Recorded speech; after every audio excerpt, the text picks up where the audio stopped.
If you were anywhere on the East Coast during Thanksgiving, you would know that it got so damn cold. Like, it was freezing. It was so cold that your turkey refused to come out of the oven.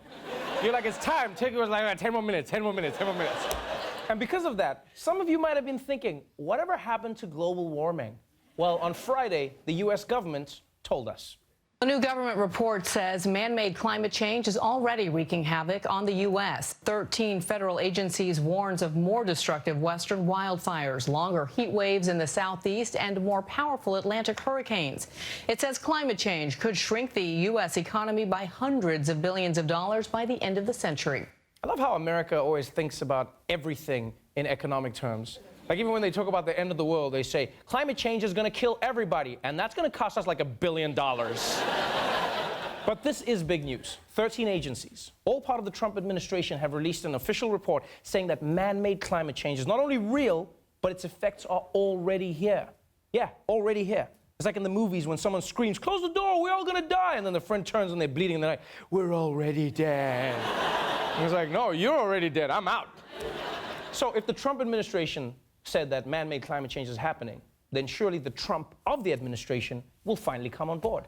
But this is what the president said when asked what he thinks of the report. I've seen it, I've read some of it, and it's fine. Yeah, I don't believe it. No, I don't believe it. You don't believe it? You don't? How? Fine? How? How can one man possess all the stupidity of mankind? It's like they edited his genes to give him superhuman stupidity. Like the scientists in the lab were like, what should we give him? Superhuman strength? They're like, oh, that's dangerous to society. No. Let's make him really stupid. What's the worst that could happen? So the President of the United States is throwing away 4 years of scientific work, which is endorsed by his own administration. The question is, what possible reason would thousands of scientists have to lie about climate change? Well, former Senator Rick Santorum has a theory which he shared on CNN this weekend. If there was no climate change, we'd have a lot of scientists looking for work.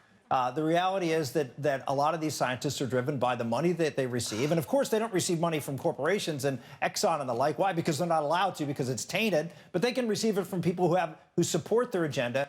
Of course. How did we miss it? Climate change is just a scam.